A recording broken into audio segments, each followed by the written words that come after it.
زن شخصیتی که همش پس سر کرده است، تو را اختیار کردگی است، از پدر او گردانده، از مادر او گردانده است، به این حیاتی پر از رنج مشقتی تو تسلیم شده است.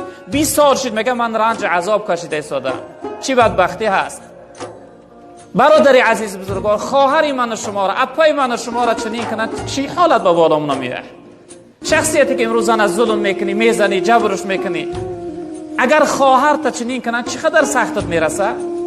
همون خواهر یک شخصیت است، همون اپا یک شخصیت است، همون فرزند یک شخصیت است. من روزای گذشته گفتم این مردم دخترهاشو در کوچه نماندن که یعنی به شما را بتیان که یک بی صاحب مانده است.